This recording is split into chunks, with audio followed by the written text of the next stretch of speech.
Oui, bonjour, bonjour à tous. Alors, on va pouvoir commencer la webconférence. Euh, donc, j'ai coupé les micros de tout le monde, exprès pour qu'il n'y ait pas d'interférence quand on parle, parce que c'est un système de webconférence, donc c'est pas toujours facile. Donc, si jamais vous avez des éléments à partager, il y a un système de chat.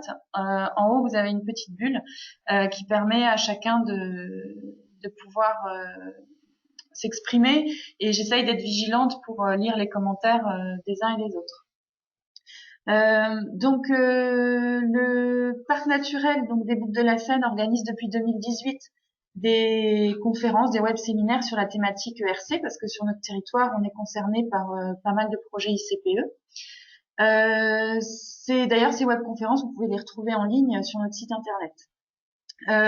Et à propos de celle-ci, c'est en septembre 2019, on a reçu un communiqué de presse en fait du Muséum d'histoire naturelle qui nous alertait sur les conclusions d'une étude relative aux mesures de compensation, en nous disant que dans 80% des cas, les mesures de compensation n'étaient pas forcément efficaces et ne permettaient pas forcément de compenser la biodiversité.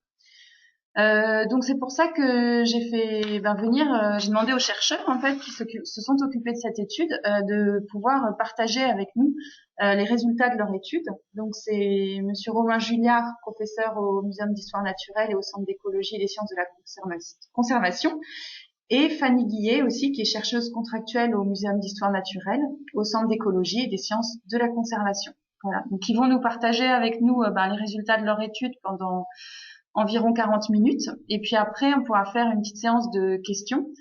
Alors, comme on est en système de webconférence, qu'on est assez nombreux aujourd'hui, du coup, on fera ça sous forme de chat également.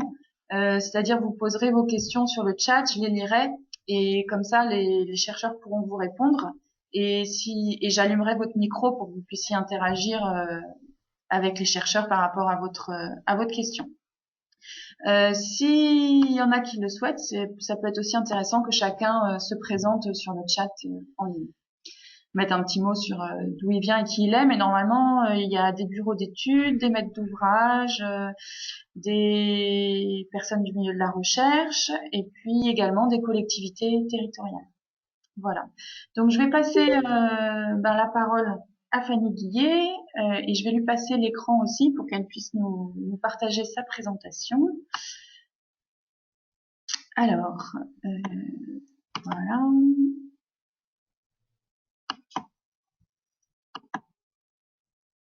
Donc normalement, vous devez pouvoir vous partager votre écran.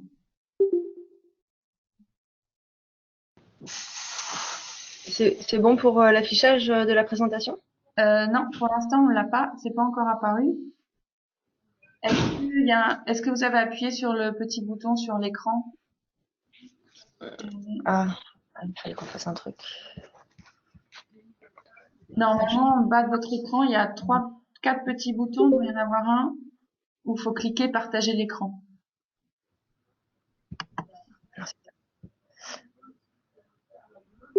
Bon, Pas encore. Voilà, c'est bon. Parfait. super. Donc à nous. Oui. Ok, donc bonjour à tous. C'est bon pour le son? Oui, c'est bon. C'est bon. Ok, d'accord. Bonjour à tous. Donc merci pour cette invitation et merci pour la présence de tout le monde. Donc je pense que c'est pas la peine qu'on se représente puisque vous l'avez fait, Aude. Donc on va aller directement sur l'étude. Alors au préalable, vu qu'effectivement cette étude elle a donné lieu à quelques discussions, il y a une conclusion à laquelle on voudrait que cela n'aboutisse pas. C'est-à-dire que oui, certes, la compensation écologique telle qu'elle est appliquée et telle qu'elle est mise en œuvre pose pas mal de questions de pertinence et d'efficacité, mais le message global, c'est que le problème n'est pas la compensation en soi, Il ne faut pas s'attendre à ce qu'on puisse améliorer la compensation et enfin le problème serait résolu. Non, c'est pas ça. Le problème, c'est bien le problème de l'artificialisation et de l'aménagement tel qu'il a lieu dans l'ensemble des pays, globalement au niveau à l'échelle internationale, mais en particulier en France, qui démontre un rythme d'artificialisation de ces sols plutôt soutenu. Donc là, pour illustrer ça, j'ai mis le schéma, le graphe qui a été réalisé par Alice Colsett, qui réalise une thèse sur l'artificialisation. Et elle montre que, en fait, en France, on a un rythme d'aménagement et d'artificialisation qui n'est pas justifié ni par la démographie. Enfin, en tout cas, il est plus rapide que la démographie et plus rapide que le développement économique. Donc, on a bien un problème de rationalité et d'efficacité de notre mode d'aménagement et d'artificialisation des sols. Alors, ce qu'on observe aujourd'hui, c'est que il y a quand même une montée de la question dans le débat public. Et le lien entre artificialisation et érosion de la biodiversité n'a plus besoin d'être démontré. Hein, il est complètement, il est acquis. Le problème, les deux problèmes sont complètement liés. Et en tout cas, le problème est dans l'espace public, mais pas que. Depuis le Grenelle de l'environnement, on voit quand même une progression dans l'action publique et l'émergence de la séquence ERC, en tout cas de la compensation, depuis fait partie de ce mouvement un peu de renforcement de la prise en charge des problèmes de l'aménagement et des problèmes que ça pose sur la biodiversité. Donc voilà pour le message de départ. Donc nous, comment on se situe là-dedans? Donc juste un mot sur le cadre de la recherche avant d'aller plus directement sur l'étude qui vous a intéressé. En fait, c'est une réflexion qu'on mène dans le cadre d'un projet plus large qui porte sur la séquence ERC et comment cet instrument d'action publique s'articule avec d'autres politiques publiques. D'un côté, les politiques de l'aménagement du territoire et de l'autre côté, les politiques de protection d'espace.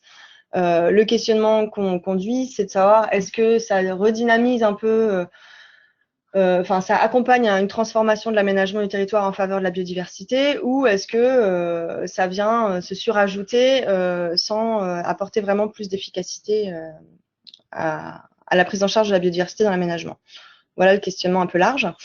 Et en gros, notre approche, on pourrait la résumer comme une approche d'évaluation de l'action publique. En fait, ce qu'on fait, c'est de prendre au mot les annonces, les textes, donc en particulier les textes de loi donc, qui encadrent la séquence ERC. Et l'idée, c'est d'aller évaluer, d'aller décrire et comprendre ce qui se passe concrètement sur le terrain pour éventuellement mettre à jour les décalages entre la théorie et la pratique. Donc, on part en particulier d'une phrase qui nous a intéressés dans la loi 2016, qui est que si les atteintes liées au projet d'aménagement ne peuvent être ni évitées, ni réduites, ni compensées de façon satisfaisante, les projets ne peuvent être autorisés en l'état. Donc, ça nous a intéressé de travailler sur cette notion de satisfaisant. Qu'est-ce qui est satisfaisant et dans quel cadre, à quelles conditions vraiment on va rediscuter de l'opportunité des projets et de l'autorisation de ces projets. Donc, quelles sont les mesures qu'on met en face de l'autorisation des projets? Donc, c'est un peu ça qu'on a fait. Enfin, c'est ça qu'on a fait complètement d'ailleurs. En étudiant d'un côté les mesures d'évitement et de réduction et d'un autre côté les mesures de compensation sur des projets d'aménagement. Alors, vous voyez que j'ai mis qu'on a mis EER ensemble parce que c'est encore difficile de les dissocier. D'un projet à l'autre, ça va pas être exactement les mêmes classements de mesures. Donc, ça reste plus pertinent d'un point de vue analytique de les étudier ensemble. Le travail a été conduit sur 24 projets,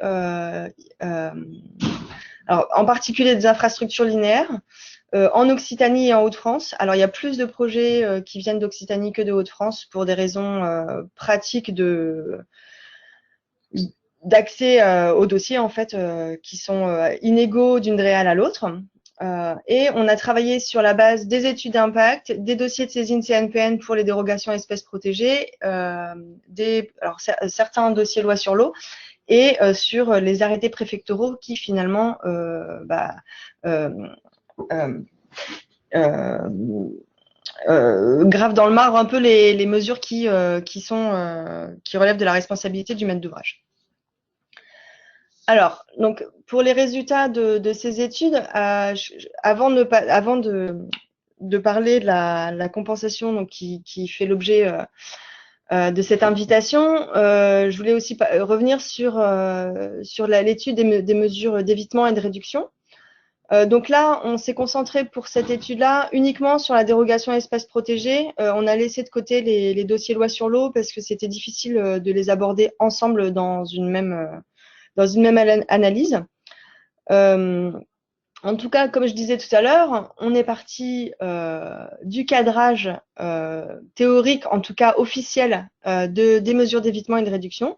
C'est-à-dire que l'évitement, dans la doctrine de la séquence ERC qui a été publiée en 2012, c'est considéré comme étant une absence totale d'impact. Donc, on a regardé quelles mesures allaient pouvoir conduire à une absence totale d'impact et quelles étaient concrètement les mesures qu'on allait trouver dans les dossiers. Et en fait, ce qu'on montre à partir de cette analyse, c'est que pour travailler sur ces entités de la biodiversité, donc dans le cadre de cet évitement, réduction, compensation, en fait, on opère une démarche de simplification importante de ce qu'est la biodiversité pour se restreindre à certaines entités qui sont en particulier les espèces. Donc finalement, on prend l'image d'un entonnoir pour montrer ce qui est pris en compte. C'est finalement une très, très petite portion de ce qui existe en réalité sur le terrain. Donc concrètement, comment ça se passe? Le bureau d'études qui est mandaté par le maître d'ouvrage va faire les inventaires sur le terrain. Là, il va faire un inventaire. Déjà, son approche, elle va être de regarder la diversité spécifique et dans le meilleur des cas, la diversité fonctionnelle, mais encore, ça reste assez rare, sauf dans le cas des zones humides où il y a des méthodologies qui sont un peu plus basées là-dessus. Le bureau d'études va relever entre 200 et 400 espèces, hein, selon la taille du projet. Bien sûr, il va y avoir un nombre d'espèces qui va être à peu près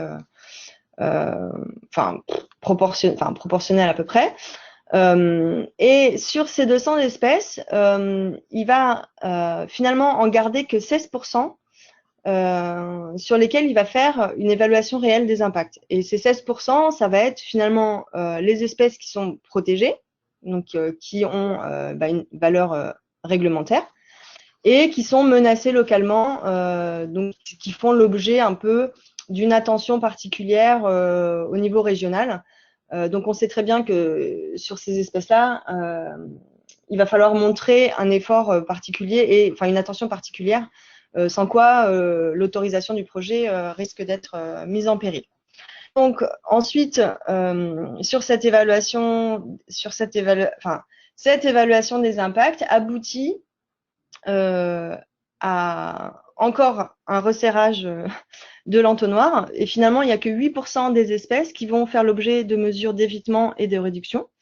Et enfin, 4% des espèces inventoriées sur le site qui vont faire l'objet de mesures compensatoires. Donc, ce qu'on voit, c'est que finalement, cette logique de non-perte nette de biodiversité, qui est le principe structurant de la séquence ERC, il s'agit d'une non-perte nette de quelques espèces protégées et menacées localement. Si on regarde un peu les taxons qui sont considérés dans ces études d'impact, on voit que c'est assez inégal, c'est-à-dire que les oiseaux et les chiroptères vont faire l'objet d'une attention beaucoup plus forte, les reptiles aussi, vont faire l'objet d'une attention beaucoup plus forte que la flore, les insectes, les poissons, voilà, et les taxons moins considérés. Et on est aussi rentré dans le détail des mesures, ce qui nous a permis de voir que les mesures d'évitement, bon, ça a déjà été démontré dans les travaux de Charlotte Bigard, mais les mesures d'évitement représentent une faible proportion des mesures, à peu près 10%. La plupart des mesures sont en fait des mesures de réduction. Et ce qu'on observe, c'est que la plupart des mesures de réduction sont pendant les travaux et ont une faible portée dans le temps, enfin une faible pérennité dans le temps, c'est-à-dire que c'est de la réduction enfin one shot, c'est-à-dire pendant le temps des travaux, mais après les travaux, la réduction n'a plus, comme par exemple le décalage euh, des travaux pour les faire après la période de nidification. Ça, c'est OK pour l'année 1, l'année des travaux, mais une fois que l'ouvrage est là, bon, bah, de toute façon, les nids ont disparu. Voilà. Je ne sais pas si je suis claire. Voilà. Alors, concernant la compensation, donc là, on arrive à l'étude qui a fait l'objet de cette invitation. Donc, pareillement, on est sur les 24 mêmes études d'impact. Alors, juste pour anticiper une question qui est souvent posée, ces 24 études d'impact, ça représente 25% des projets qui ont été autorisés en 2012-2017 en Occitanie. Voilà, donc ça représente une proportion des projets qui est quand même relativement correcte d'un point de vue de la fiabilité de l'étude. Donc, ce qu'on a fait dans cette étude, c'est réfléchir en fait aux sites de compensation sur lesquels étaient réalisées les compensations, à la nature des sites. En fait, ce qu'on a voulu objectiver, c'est un fait qu'on avait déjà pointé dans nos précédents travaux. Mais là, l'idée, c'était un peu le quantifier. En fait, ce qu'on montre, c'est que les ouvrages sont réalisés sur des sites qui sont sur des espaces qui sont agricoles ou naturels ou semi-naturels, comme le site qui est en bas à gauche, donc le site avant impact. Et sa trajectoire, ça va être d'être aménagé, donc de ressembler à l'impacted state du site qu'on voit en haut à gauche là. Voilà. Donc en face de ça, l'idée théorique de la compensation, c'est que pour compenser une surface artificialisée de cette manière-là, il faut partir d'un espace dégradé, enfin artificialisé ou très dégradé, et le ramener à un état qui ressemble à l'état pré-impact du site de l'aménagement. En fait, ce qu'on montre, c'est que dans un certain nombre de cas, on ne sait pas, dans les études d'impact en tout cas, on ne sait pas sur quel site les mesures compensatoires vont être réalisées. Donc, on ne sait pas l'état du site. Et dans les cas où on connaît les sites sur lesquels les compensations vont être réalisées, on voit que ce sont des sites qui sont déjà naturels ou semi-naturels. Donc finalement, on pose la question de l'équivalence entre les pertes et les gains, dans le sens où le site de compensation présente des qualités écologiques qui sont déjà bien supérieures à l'état impacté du site. Si on traduit ça en termes quantitatifs, donc ça donne ce graphe où on a détaillé donc l'ensemble des habitats qui étaient concernés par ces mesures compensatoires, donc sur près de 600 hectares. Et on observe que en fait, 80% des mesures compensatoires sont réalisées sur des sites qui sont déjà naturels. Dans 17% des cas, on est sur des sites agricoles intensifs qui donc présentent un potentiel de gain relativement élevé. Et dans 3% des cas, on a des sites très dégradés sur lesquels le potentiel de gain écologique est très fort. Alors, la logique de la compensation implique une idée de ratio multiplicateur. C'est-à-dire que si le gain par mètre carré ou par surface est faible, une possibilité, c'est d'augmenter les surfaces de compensation pour avoir un gain plus faible, mais sur des surfaces plus élevées, ce qui permet de maintenir cette équivalence entre les pertes et les gains. Donc, on a vérifié le potentiel rattrapage par ces ratios multiplicateurs et on a montré que finalement c'est pas le cas puisque dans la plupart des projets le ratio de compensation est inférieur à 1. Donc le faible gain au mètre carré n'est pas rattrapé par une augmentation des surfaces de compensation. Un troisième angle d'attaque de l'analyse de ces mesures compensatoires, ça a été de vérifier quels sont concrètement les mesures qui sont réalisées sur ces sites de compensation. L'idée étant que si vraiment on a affaire à des mesures de restauration écologique, ça plaide pour le fait que les milieux étaient dégradés et qu'ils avaient besoin de restauration écologique pour être amenés à un état écologique satisfaisant. Donc potentiellement, ça voulait dire qu'il y avait du gain écologique derrière. Alors, c'est pas ce que je vais montrer, mais en tout cas, pour analyser ça, on s'est placé dans le cadre théorique de la restauration écologique. Donc ça, c'est quelque chose que vous pouvez retrouver dans la société internationale. Comment ça s'appelle? La CR. Bon, la Société internationale de la restauration écologique, c'est la CR, ça s'appelle. En gros, leur cadre d'analyse, c'est de montrer que pour restaurer un écosystème, il y a différentes composantes à prendre en compte. Donc, ils en proposent 6. Et chacune sont déclinées en trois composantes.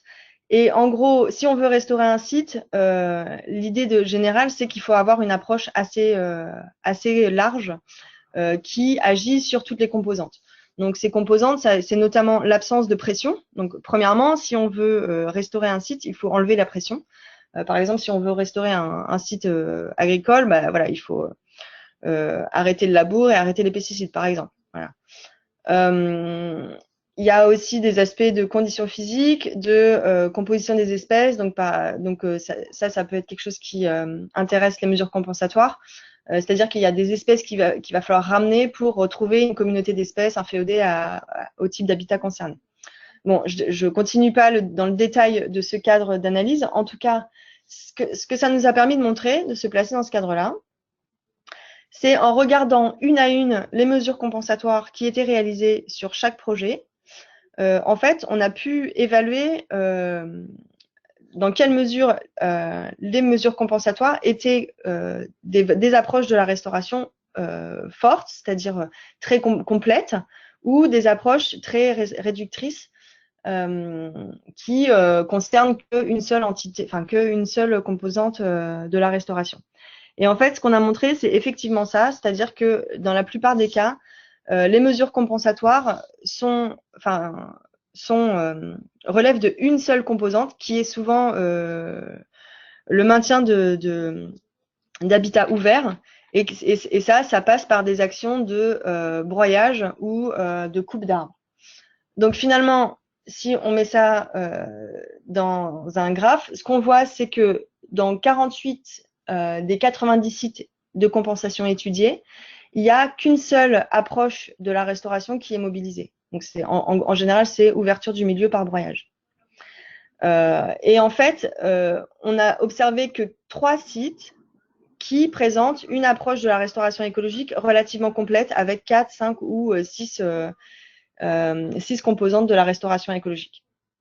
Donc, alors, je ne sais pas si c'est très clair ce que je raconte. En tout cas, ce qu'on montre, c'est que en regardant le détail des mesures compensatoires, on observe qu'il s'agit davantage de simples mesures de gestion que de vraies mesures de restauration des milieux. Donc ça conforte bien le fait qu'on est sur des milieux qui sont déjà dans un bon état écologique, puisqu'il n'y a pas besoin de faire de restauration écologique sur ces sites. Voilà, donc en conclusion de ces 2 études, ce qu'on montre, bon, je l'ai déjà un petit peu dit, mais c'est que ce principe de la non-perte nette de la biodiversité, il est valable dans une approche très restreinte, très réductrice de la biodiversité, qui est la biodiversité protégée, menacée ou emblématique localement, c'est-à-dire les espèces qui ont un risque juridique avéré. Alors, j'ai mis une petite astérix pour dire ça, c'est quand c'est mis en œuvre et que les mesures sont efficaces. Parce qu'on observe aussi un effet qui est que les projets sont autorisés généralement avec une partie des mesures compensatoires intégrées dans l'étude d'impact et charge au maître d'ouvrage de trouver les derniers hectares qui lui manquent, ou même parfois la moitié des hectares qui lui manquent. Admettons qu'un maître d'ouvrage doit trouver 20 hectares pour faire la compensation. Son projet il est autorisé avec une sécurisation de 10 hectares de compensation et on lui laisse 2-3 ans de tolérance pour trouver les 10 hectares manquants. Et en fait, ce qu'on observe, c'est que finalement, il n'y a pas de rattrapage derrière. Il arrive souvent que les 10 hectares qui manquent ne sont finalement pas trouvés. Voilà. Alors, donc là, je reviens à mon message numéro 1 qui était attention, le problème n'est pas tant la compensation que notre modèle d'aménagement. Et ce graphique-là, il dit la même chose, c'est-à-dire que, attention, la séquence ERC, elle n'a lieu que dans le cadre de projets soumis à étude d'impact. Et la plupart des projets d'aménagement, dans le courant de ce qui se fait au quotidien, c'est pas soumis à étude d'impact. Donc ça, une autre manière de le montrer, c'est de revenir à l'article R122.2 du Code de l'environnement, qui prévoit donc les projets soumis à étude d'impact, soumis à évaluation environnementale obligatoire ou au cas par cas.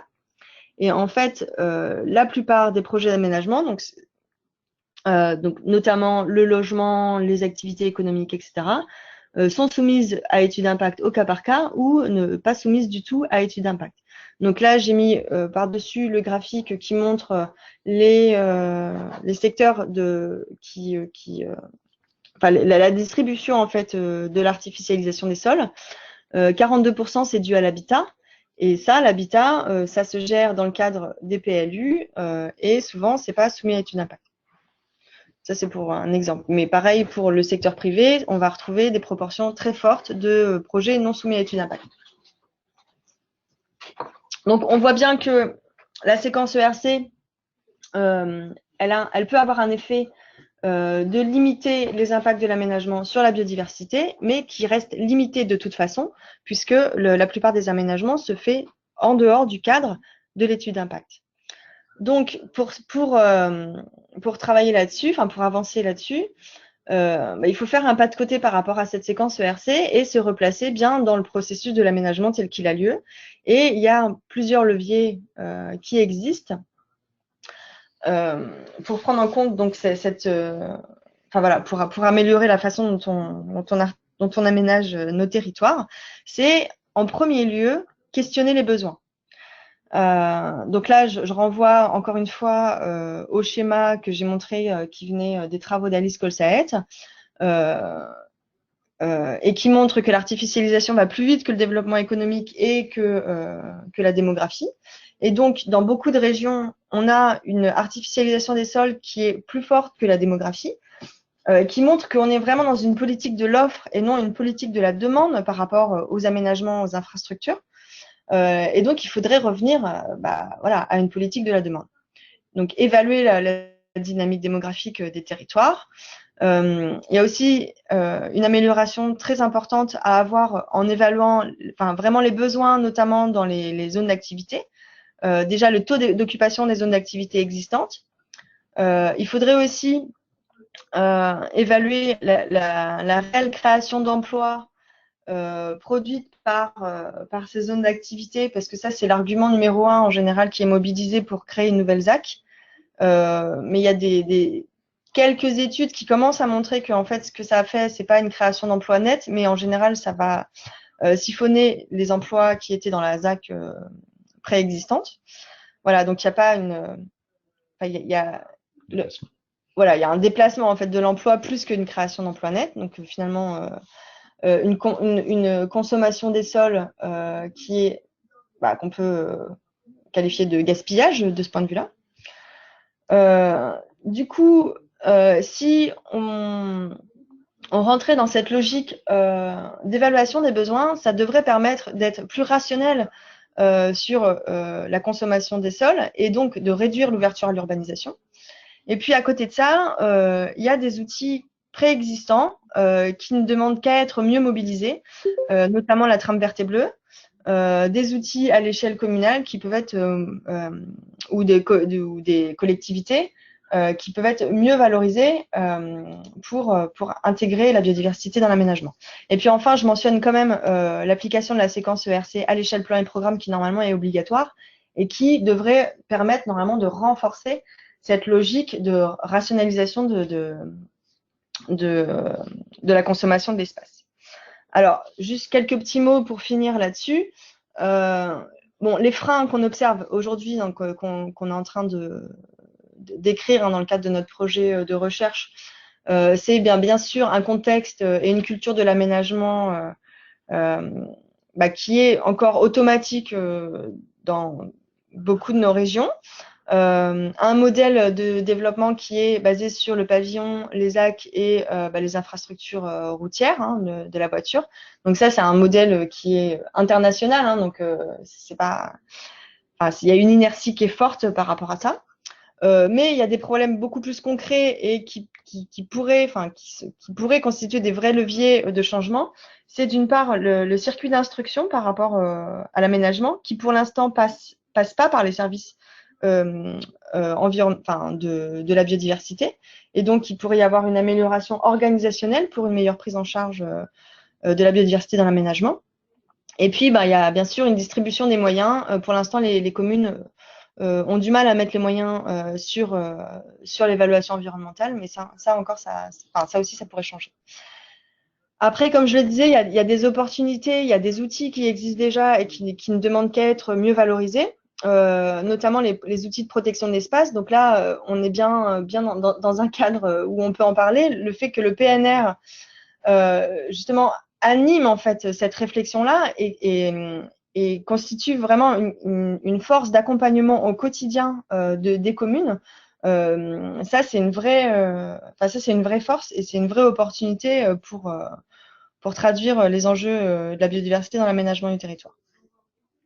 Et puis, je termine par une note positive pour dire que on peut se féliciter du fait qu'aujourd'hui, c'est un problème qui est vraiment à l'agenda, avec des annonces politiques dont on peut, qui sont encourageantes et qui prennent aujourd'hui le vocabulaire du zéro artificialisation net.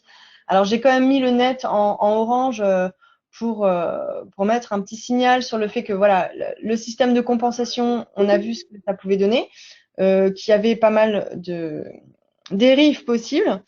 Donc là, il va falloir avoir la même réserve et la même vigilance autour de cette notion d'artificialisation, de zéro artificialisation nette.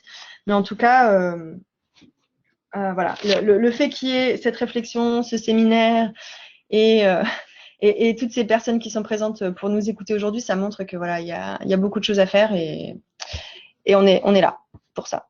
Voilà, je vous remercie de votre attention. Juste dans cette conclusion, insister sur ce que cette étude elle a porté sur des dossiers qui sont tout à fait ordinaires, qui n'ont pas fait de contentieux ou qui n'est pas considéré comme litigieux et qui représente en fait ce qui est considéré comme satisfaisant comme séquence ERC par les parties prenantes qui étaient à l'origine de ces dossiers et que ça ne porte que sur 25 dossiers, mais c'est des dossiers d'une certaine ampleur qui couvrent en fait à peu près exhaustivement tous les dossiers qui correspondaient à ces critères autour d'infrastructures de transport, donc qui sont très représentatifs de ce qui se passe ordinairement dans la mise en œuvre de cette séquence.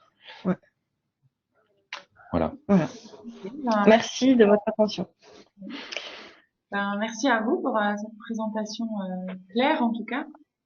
Et du coup, on peut passer à la session de questions. Je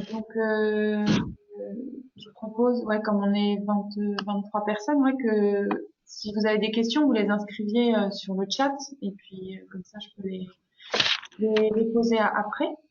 Alors, en attendant qu'il y ait les premières, moi j'avais une première remarque, c'était sur l'absence de perte nette de biodiversité. C'est vrai quelque chose qui manque aussi, c'est une méthodologie aussi pour contrôler en fait entre guillemets cette absence de perte nette de biodiversité, parce qu'aujourd'hui on n'en a pas vraiment déficiente. Alors on avait fait un web séminaire là-dessus où malheureusement j'ai plus le nom de la chercheuse qui me revient en tête, qui avait travaillé un petit peu sur c'est la méthodologie Merci qui donne un premier pas, mais c'est extrêmement lourd à mettre en œuvre.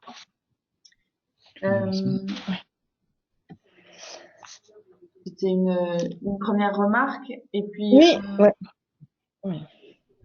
Et puis une autre aussi, c'était ce qu'on avait vu lors du dernier web séminaire aussi, c'est que la compensation, enfin le ERC à l'échelle des plans et programmes, ça a souvent cette limite qu'il y a des, comment dire, il y a des, par exemple, des zones ouvertes à l'urbanisation, mais prises au global, elles font une somme de terrain qui devrait faire l'objet de compensation, mais que dans les faits, comme c'est au maître d'ouvrage en fait qui va utiliser ces terrains, qui va devoir mettre en œuvre la compensation. Donc du coup, les communes, elles sont pas, enfin les EPCI qui mettent en place les PLUI sont pas forcément vont pas forcément avoir à mettre en œuvre la compensation pour les terrains qu'ils ouvrent à l'urbanisation. Oui, alors effectivement, bon, ça c'est un vrai souci, enfin, déjà conceptuel en fait de la séquence ERC à l'échelle plan et programme. Néanmoins, la séquence ERC à l'échelle plan et programme, elle est très très pertinente sur l'évitement et la réduction. Et en fait, le fait que ce soit pas vraiment possible enfin que conceptuellement ce soit compliqué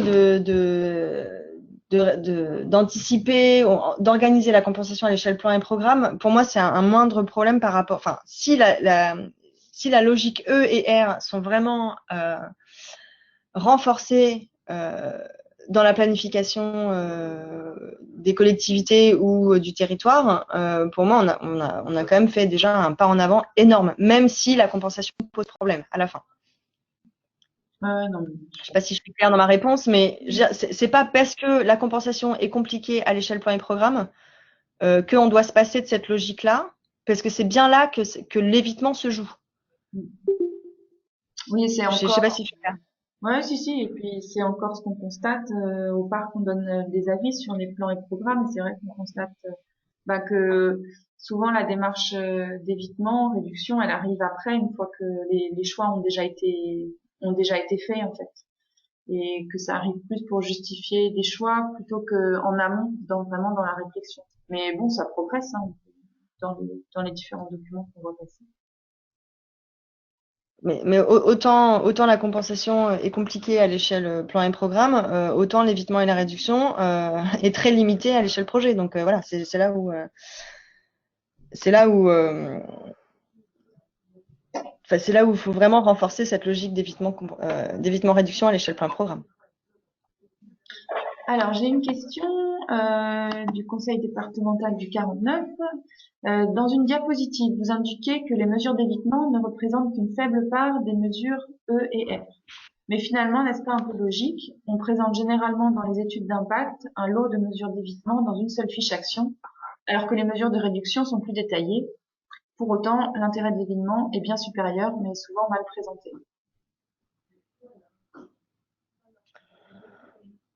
Oui.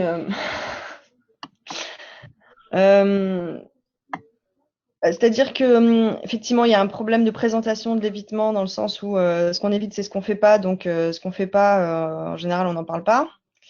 Et on peut toujours inventer plein de choses qu'on fait pas, donc déclarer plein d'évitements. Il y a aussi ce jeu-là qui est possible. Après, encore une fois, hein, l'évitement à l'échelle projet, c'est tout relatif, quoi. C'est évidemment que l'évitement, les marges de manœuvre pour éviter à l'échelle projet sont extrêmement faibles. Une fois qu'on est dans une logique de construction, on va construire. Donc, on va artificialiser de la surface. Et donc, l'évitement, l'évitement, ça reste limité, quoi. Je sais pas comment le dire autrement.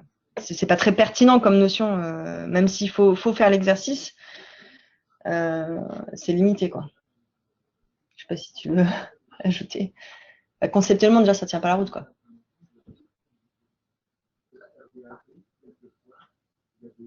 Un tracé d'infrastructure, ça peut, mais. En fait, le vrai, la question de l'évitement, en fait, quand tout aménagement, notamment les infrastructures de transport, sont dans une culture de l'évitement depuis très très longtemps. Mais ce qu'il y a à éviter, en fait, quand on fait un ouvrage, c'est pas que la biodiversité, c'est beaucoup de choses. C'est les périmètres de captage d'eau potable, c'est les monuments historiques, c'est les villages, c'est plein de choses. Et donc la biodiversité rentre dans tout un tas d'objets à éviter.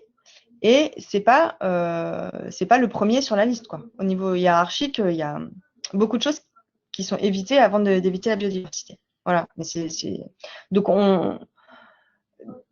dans un tracé d'infrastructure ou même dans la construction d'une nouvelle zone commerciale, etc. Il y a tous ces jeux il y a tous ces critères qui rentrent en ligne de compte et l'évitement de la biodiversité, voilà, va être plus ou moins bien, selon les cas, pris en compte, quoi. Ok. Il y a des questions de la DREAL aussi, Normandie. Vous dites que ERC n'est applicable que pour les études d'impact. En Normandie, nous tenons à ce que l'ERC soit décliné pour tout projet, notice d'incidence, déclaration, étude d'impact Natura 2000. Ça c'est vrai que ERC, ça s'applique dans les projets Natura 2000. D'autre part, le terme ZAC est peut-être un peu réducteur. Une zone d'activité n'est pas forcément une ZAC.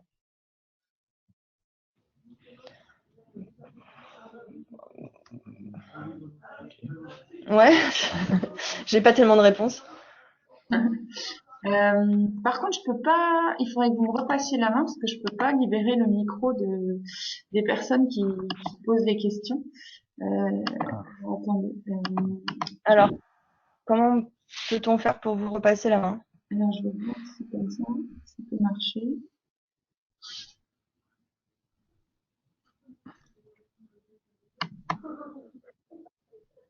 Est-ce que vous avez une... Non, mais sinon, ouais, pas trop de... Peut-être si vous, sur mon nom, si vous cliquez droit, PNR des boucles de la Seine, dans la liste des personnes, vous cliquez droit, et normalement, Là. Ah oui, là. vous signez comme présentateur, voilà. Normalement, c'est bon. Ah voilà.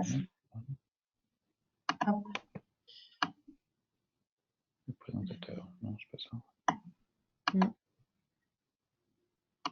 Bon, bah c'est pas grave.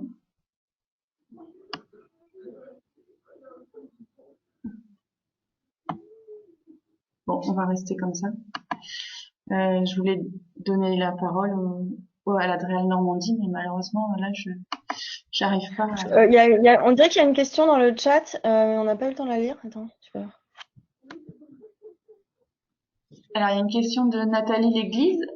Sur les 3 projets qui ont montré une prise en compte de 4 composantes, qu'est-ce qui explique cette efficacité des mesures? Une volonté politique forte, un accompagnement technique bien choisi? Sur les projets sur les 3 projets où il y avait une approche de la restauration qui était intéressante. Là, c'est des alors je me rappelle plus en fait quel était le contexte, mais en fait c'est des projets qui correspondent à des mesures compensatoires réalisées dans des anciennes parcelles d'agriculture intensive. Mais par contre, je suis désolée, je peux pas vous en dire plus sur le contexte. J'ai plus en tête.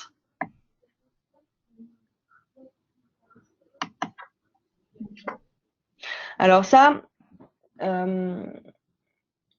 donc d'un point de vue écologique, c'est intéressant en fait d'aller restaurer des parcelles et de leur redonner une trajectoire plus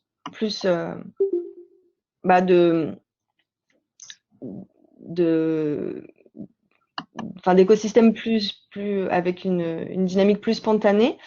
Néanmoins, ça peut poser des problèmes avec le secteur agricole, puisque voilà, enfin, il y a un partage de l'espace qui du coup est plus en tension entre agriculture et espace naturel. Oui, bah voilà, voilà. Alors donc Madame Léglise ajoute comment ça peut être concilié avec les études de compensation collective agricole, par exemple. En fait, la compensation collective agricole, pour le moment, elle fonctionne de manière assez différente et c'est pas forcément sur de la surface. Ça va être donc dans les cas qu'on a rencontrés sur le terrain pour le moment, plus des compensations financières qui viennent contribuer à du renforcement de filières, choses comme ça. Ça peut être par exemple des magasins des magasins de producteurs pour de la vente directe, ce genre de choses. Donc, en termes de surface, sur les parcelles en elles-mêmes, on n'est pas encore trop dans une approche qui permet de faire les deux en même temps. Après, effectivement, les tensions sont fortes sur les mesures compensatoires qui concernent des espèces de milieux ouverts, parce que là, effectivement, on va viser des zones agricoles et ça se passe pas toujours bien. Ouais. Une des limites, c'est que les acteurs privilégient des zones de compensation qu'on peut identifier sur une carte et qui ont une certaine permanence. Et dans le domaine agricole, une partie de compensation pourrait être autour des pratiques plutôt que des zones, et donc des pratiques qui seraient favorables à la biodiversité, mais qui auraient, selon les itinéraires techniques, pourraient varier dans l'espace. Et donc là, il y a un peu un obstacle presque psychologique qui est d'admettre qu'on peut avoir de la compensation sur des pratiques plutôt que sur des zones. Et donc là, ça c'est vraiment une perspective qui est possible, mais qui est assez peu mise en œuvre. Comment favoriser, compenser par des pratiques, des changements de pratiques plutôt que par des zonages. On continue dans les questions du chat. Donc, il y a une question de François Sarrazin qui nous dit: quelle différence faites-vous entre espace à fort potentiel de gain écologique et espace dégradé? Là, en fait, on considère principalement les types d'habitats. Donc, est-ce que c'est un habitat très transformé, très anthropisé, type agriculture, ou est-ce que c'est un habitat avec un degré de naturalité relativement élevé, quoi. Et en fait, c'est juste ça, c'est degré de naturalité et composante, et abondance d'espèces. En gros, ça va être ça le critère numéro 1. Et donc, du coup, dans les habitats où on a déjà une composante d'espèces assez riche et un degré de naturalité assez fort, on estime que le potentiel de gain va être très faible. Alors, dans le prolongement de la question de la DREL Normandie à propos du fait que les MC ne concernent pas qu'une partie des espèces, cette partie peut jouer le rôle d'espèce parapluie par rapport à d'autres composantes de la biodiversité. Votre étude a-t-elle pris en compte cet effet? Alors ça, c'est effectivement un argument qui est mobilisé en permanence dans la pratique. Il n'a pas un écho si fort en écologie, c'est-à-dire que c'est pas toujours le cas. Dans certains cas, ça se justifie et il suffit d'aller sur le terrain pour s'en rendre compte soi-même. On voit bien qu'effectivement, l'habitat de l'espèce qui fait l'objet de mesures compensatoires va concerner tout un cortège d'espèces. Dans certains autres cas, c'est absolument pas vrai. Si je prends l'exemple un peu emblématique de l'outarde canepetière qui fait l'objet de beaucoup de débats et de mesures dans le sud de la France, donc, on a pu argumenter que ça pouvait être une espèce parapluie, mais c'est pas le cas. C'est-à-dire que c'est une question c'est des mesures de fauche à des dates précises dans des parcelles où on va trouver de l'outarde et que de l'outarde. Ça ne concerne pas d'autres espèces. Or, dans les projets qui sont concernés, on a souvent une centaine d'espèces qui sont impactées en fait par les projets. Et il n'y a que l'outarde qui bénéficie des mesures. Et puis d'autre part, la plupart de ces aménagements, on a une perte nette de surface, c'est-à-dire que les zones qui sont compensées en surface sont inférieures aux zones qui sont impactées, et donc une perte nette de la quantité de biodiversité ordinaire et pour lequel il n'y a absolument pas de notion de parapluie pour le coup. Alors, on perd pas. Cette biodiversité ordinaire, presque par définition, elle n'est pas menacée dans sa viabilité. Par contre, en termes de quantité, il y a une perte nette de biodiversité. Et c'est ça l'effet entonnoir et la focalisation sur un certain nombre d'espèces. C'est-à-dire qu'on passe d'une quantification de la biodiversité à une caractérisation qui est qualitative et donc on finit par compenser pour certaines espèces, et quand ça marche qualitativement, ces espèces, effectivement, elles sont maintenues, et là où il y a des actions en leur faveur, il peut y avoir, ça peut bénéficier à d'autres espèces. mais ça se fait systématiquement au détriment de la quantité de biodiversité. Donc sur ce critère-là, on est particulièrement mauvais, mais c'est plus que mauvais, c'est aveugle. On n'a pas les instruments et la méthodologie pour la prendre en compte, même si c'est dans la loi de la non-perte nette. Et du coup, ce que vient de dire Romain, ça répond à la question qui vient d'arriver là. Quid du ganga kata, de l'alouette la calandre ou du lézard rosselé? Ne profite-t-il pas de l'effet parapluie de l'outarde de canepetière? Bon, déjà, pas trop, parce que le ganga kata, c'est dans les... Hein? C'est dans la Crau. Ouais, c'est dans la Crau. Le lézard, en fait, non, c'est pas dans les parcelles d'outarde, mais c'est sur d'autres parcelles en garrigue, en fait, qui vont mettre des pierriers, etc., pour le lézard. Donc, premièrement, non. Mais deuxièmement, la réponse, en fait, n'est pas tellement là. C'est-à-dire que là, encore une fois, on est sur des espèces championnes, des espèces stars de la compensation écologique. Mais l'entonnoir qu'on a montré au début de la présentation, il ne se renverse pas, il ne se retourne pas. Il n'y a pas de parapluie pour les espèces communes qui subissent la perte de surface artificielle, qui est forte en fait. Voilà. Il y a une question de la Normandie que vous aviez, qui est juste avant, que vous n'aviez pas prise. Juste avant. Concernant la partie, la présentation sur la mesure RC ne sont conçues que pour une petite partie de la biodiversité. Est-ce que mener les réflexions sur les habitats permet d'améliorer la situation? Quelles sont les méthodes pour le faire? Oui. Mener la réflexion à l'échelle des habitats, effectivement, ça paraît tout à fait pertinent. Et en fait, si on n'arrive pas à le faire, je crois, c'est parce que la réglementation est moins structurée et moins opérationnelle en fait dessus. Mais nos collègues juristes qui travaillent avec nous dans le projet nous disent que tout est là dans les textes. Simplement, il n'y a pas de traduction juridico-pratique entre guillemets, comme on peut le voir sur la dérogation pour les espèces protégées. Mais en fait, les directives habitat, etc., elles devraient permettre aussi de prendre en compte l'échelle habitat. Et c'est vrai que se placer dans une échelle habitat, automatiquement, ça devrait nous faire rentrer dans une logique d'évitement de quels habitats il faut absolument garder. C'était un peu l'esprit de Natura 2000 aussi. Quels habitats il faut préserver qu'est-ce qu'on s'autorise à faire, à détruire ou pas, quoi. C'est cette logique-là qui devrait être renforcée en se mettant à une échelle habitat. Alors après, quelles sont les méthodes? C'est pas tant des méthodes que une traduction en fait administrative des textes juridiques qui existent déjà.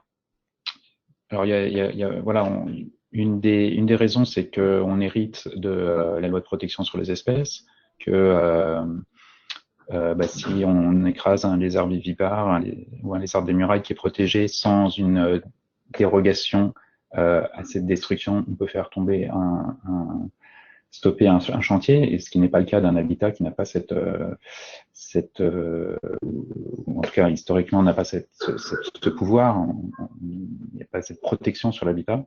Et l'autre chose, c'est que une espèce, c'est une information, ce qui définit l'espèce, c'est l'information c'est un lézard des murailles, et le lézard des murailles est toujours lézard des murailles où qu'il soit, même si c'est pas les mêmes individus. Pour l'habitat, c'est beaucoup plus délicat comme notion. Est-ce que l'habitat qui était sur ce versant de colline et qui est détruit, est-ce que on peut le retrouver ailleurs? C'est quelque chose qui est beaucoup plus difficile à transposer.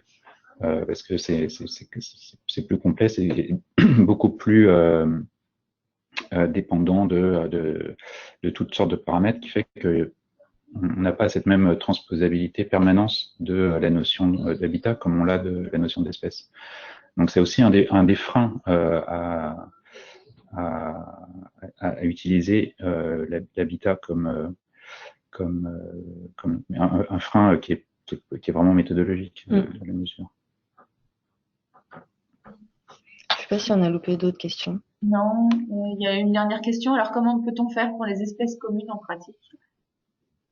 Ah, bah là, je pense que la réponse, elle se situe dans ce qu'on a voulu soulever à la fin de la présentation sur les questions d'aménagement, hein. Là, c'est-à-dire que sans être plus économe en artificialisation des sols, on n'y arrivera pas là.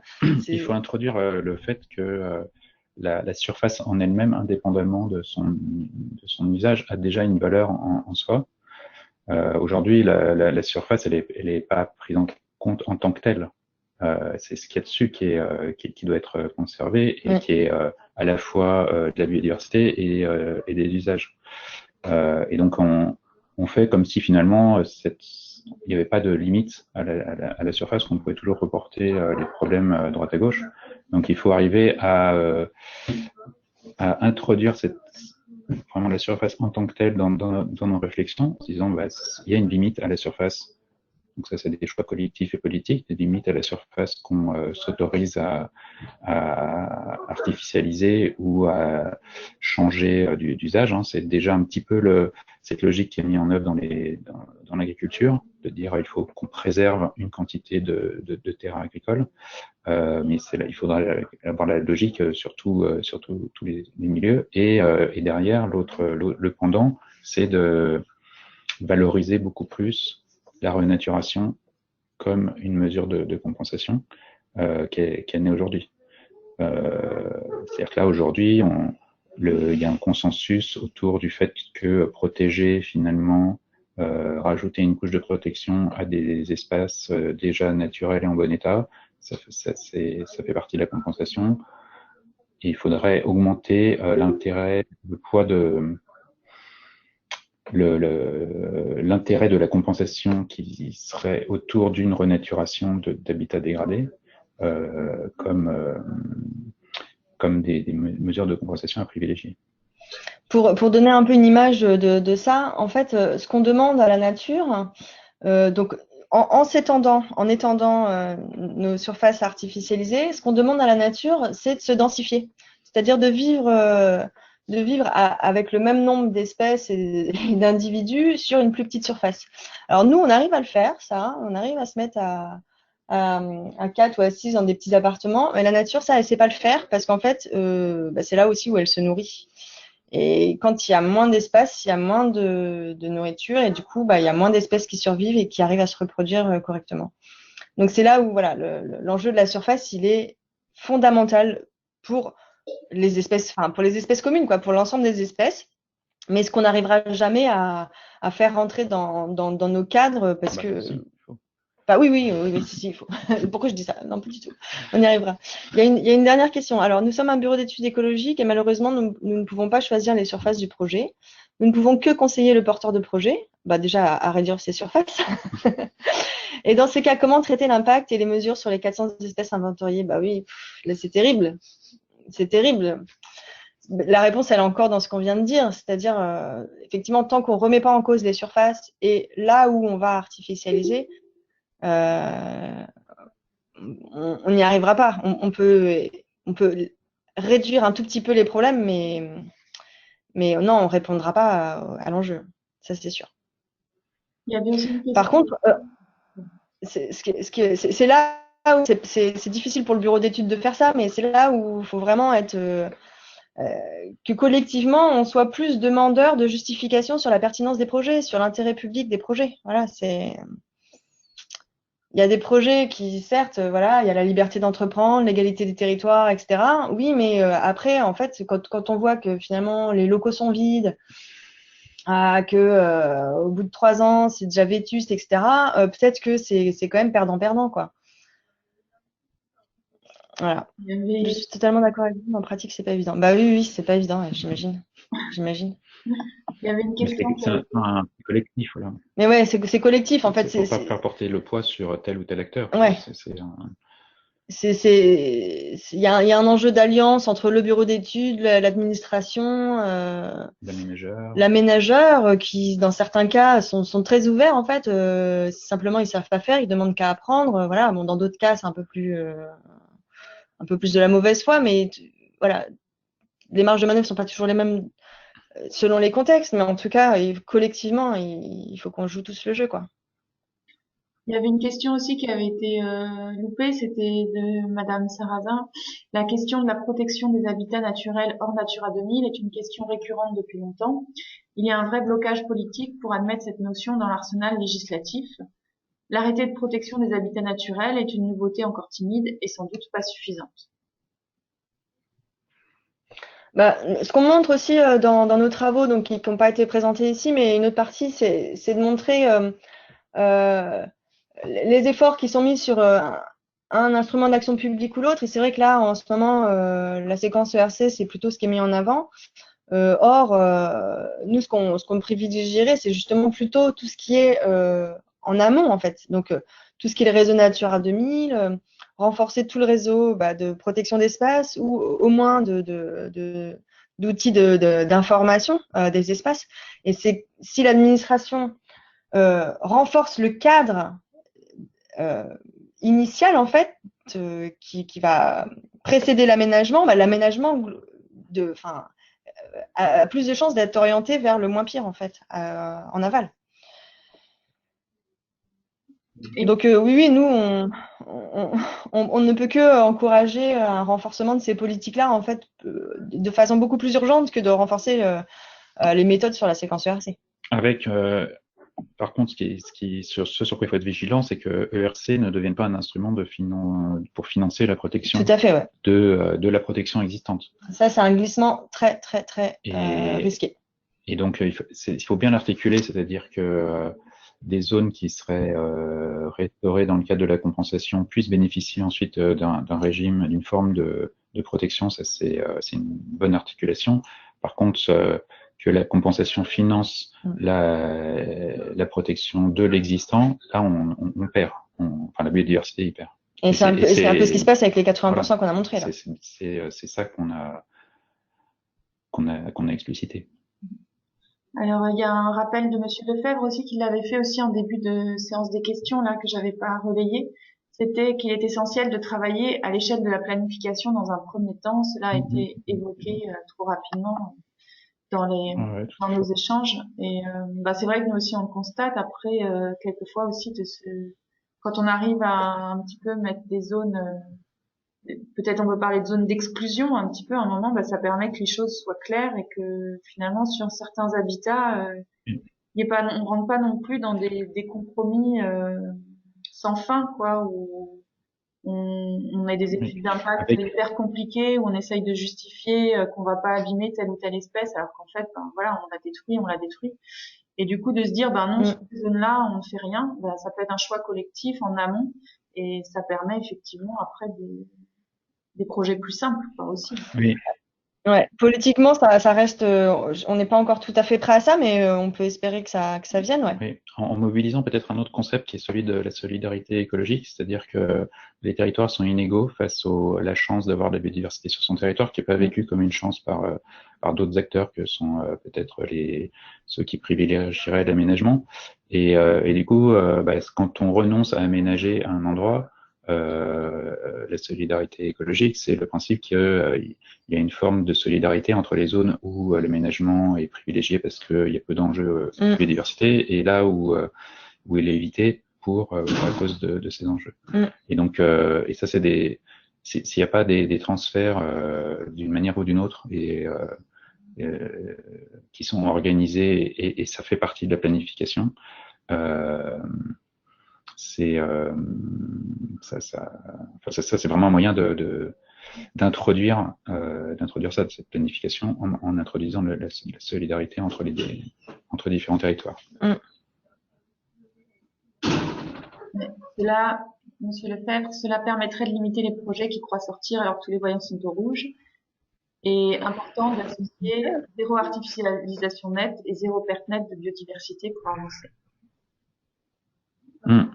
Oui, c'est ce qu'on a voulu présenter en fait effectivement en sortie de l'impasse suite à la présentation du papier. C'est les messages qu'on a envoyés, c'était dans ce sens-là, tout à fait.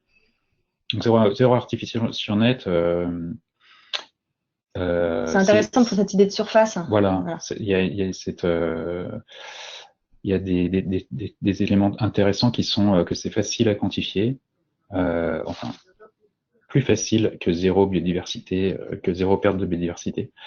Et donc ça permet probablement une meilleure mobilisation autour de ce concept parce que derrière les acteurs peuvent se mobiliser sur des choses qui sont plus faciles à mesurer. Donc je pense que les enjeux autour de ça, c'est comment on s'assure que la biodiversité sort bien gagnante de cette zéro artificialisation nette et mieux qu'elle ne s'en sort de la séquence ERC actuelle. Et donc apprendre de tout ce qu'on connaît de ERC pour mettre en œuvre cette zéro artificialisation nette. Tout à fait. Et puis aussi, ça demande aussi une réflexion de zéro artificialisation nette sur comment on travaille l'aménagement du territoire, du coup, et des communes qui veulent évoluer, qui veulent faire évoluer leur territoire. Les territoires, ils sont jamais figés. Et du coup, je pense qu'il y a des réflexions à mener ou comment on utilise des terrains et puis qu'on peut les rendre flexibles, enfin pas les figer dans le temps, quoi, que les bâtiments puissent être modulables, qu'on puisse réutiliser, faire bouger. Parce que figer un territoire, ça peut aussi être un peu dangereux par rapport à la société dans laquelle on vit, quoi. Oui, là vous ouvrez tout un autre champ qui est de considérer la dimension systémique de cette biodiversité. On ne peut pas isoler la biodiversité à une zone impactée, une zone compensée. C'est un système et il y a en particulier tous ces, comme vous l'avez dit, tous ces territoires qui sont à usage évolutif sont très difficiles rentrent mal dans le cadre de l'ERC aujourd'hui où on a envie de figer les choses. Une biodiversité qui ne serait pas elle-même dynamique, qu'on impacterait et qu'il faudrait compenser par une autre biodiversité et où ces aspects dynamiques rentrent mal dans ce cadre. Et on voit bien toute la difficulté sur des écosystèmes, par exemple, très temporaires, ou les écosystèmes pionniers, ou les choses comme ça, qui ont du mal à rentrer dans ce cadre. Et après, il y a aussi toute la question autour des sites sans usage temporaire, comment ils rentrent dans cette temporairement sans usage plutôt, comment ils rentrent dans cette logique. Mais là, on ouvre. Ouais, on ouvre loin. D'ailleurs, il y a une question à ce propos, comment mettre en œuvre le zéro artificialisation nette, sur quel texte on peut s'appuyer. Nous, de notre côté, d'un point de vue recherche, là, on en est au début de nos travaux là-dessus, donc on n'a pas d'éléments à vous apporter. Par contre, effectivement, c'est vraiment en cours, il y a beaucoup de choses qui sortent, notamment il y a un rapport de France Stratégie qui est sorti l'été dernier et il fait déjà une bonne synthèse de comment ça fonctionne, de quelles politiques publiques sont concernées par ça. Donc, je vous renvoie à, voilà. Zéro artificialisation nette, France Stratégie, vous allez tomber dessus tout de suite. Il y a une j'imagine que ça fera l'objet d'un prochain séminaire, hein, parce que là, c'est une question en soi. Hein. Et puis, voilà, Monsieur Lefebvre nous disait de l'information attendue en avril sur le zéro artificialisation nette. Il y a eu une circulaire aussi cet été sur ce sujet-là. Je ne saurais plus vous redonner les références. Mais oui, tout à fait. Oui. Ouais, qui a été envoyé à tous les préfets, etc. Ouais. Ok, merci à tous, sauf s'il y a d'autres questions, mais sinon je pense qu'on peut s'arrêter là. Merci à tous pour la participation et puis pour les échanges riches. Et voilà. Et puis rendez-vous du coup pour prochain séminaire sur l'artificialisation nette. Alors. Sans doute, ouais. Merci beaucoup, merci à tous de votre participation. Au revoir. Merci, au revoir.